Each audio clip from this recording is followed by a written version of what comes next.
নির্বাচন নিয়ে একটি অংশ এক এক সময় এক এক মন্তব্য করছে, এমন কথা জানিয়ে বিএনপি নেতা গয়েশ্বর চন্দ্র রায় বলেন তাদের কথা শোনার জন্য জনগণ বসে নেই। আর দলটির আরেক নেতা নজরুল ইসলাম খান বলেছেন কর্মঘণ্টা কমিয়ে দেওয়ার কথা বলে নারীদের কর্মসংস্থান ঝুঁকিতে ফেলেছে একটি দল। রাজধানীতে আলাদা অনুষ্ঠানে তারা এসব কথা বলেন। মাহিলা ইসলামের প্রতিবেদন।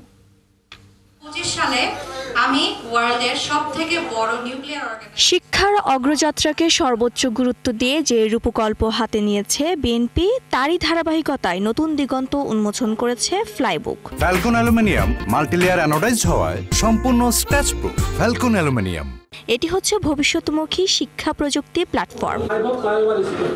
বিএনপির সার্বিক সহযোগিতায় রাজধানীতে যাত্রা শুরু করল বিশ্বের সর্বপ্রথম শিক্ষাভিত্তিক সামাজিক যোগাযোগ মাধ্যমের এই প্ল্যাটফর্ম।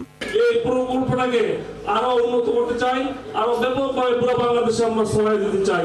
উদ্বোধন শেষে বিএনপির স্থায়ী কমিটির সদস্য গয়েশ্বর চন্দ্র রায় ফ্লাইবুক নিয়ে কথা বলার পাশাপাশি সমসাময়িক ইস্যু নিয়েও কথা বলেন। তিনি বলেন, নির্বাচন নিয়ে এক এক দল এক এক রকম কথা বলছে। যারা মূল বেসিক বাংলাদেশের স্বাধীনতায় যুদ্ধে বিরোধিতা করছে, তাদের সবক শোনার জন্য কি আমরা এখনো বেঁচে আছি নাকি? এদিকে রাজধানীর কারওয়ান বাজারে তিতাস গ্যাস কার্যালয়ে এক শ্রমিক সংগঠনের শপথ অনুষ্ঠানে যোগ দিয়ে দলটির আরেক স্থায়ী কমিটির সদস্য নজরুল ইসলাম খান বলেন, একটি দল কর্মঘণ্টা কমিয়ে দেওয়ার কথা বলে নারীদের কর্মসংস্থান কমাতে চায়। আপনি 3 ঘন্টার জন্য আরেকজন নিয়োগ দিতে পারবেন? তাহলে কতদিন পরে কি হবে?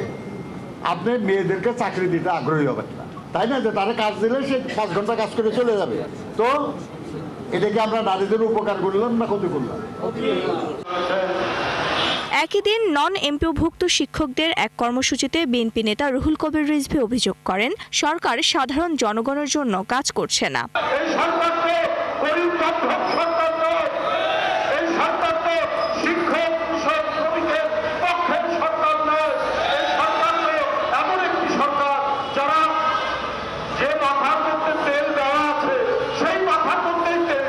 অবাধ ও সুষ্ঠু নির্বাচন আয়োজনে সরকারের প্রতি আস্থা থাকলেও কিছু উপদেষ্টার কার্যক্রম সন্তোষজনক নয় বলেও মত এই নেতার। আপনার অন্যান্য উপদেষ্টারা। মাহিলা ইসলাম, ৭১, ঢাকা।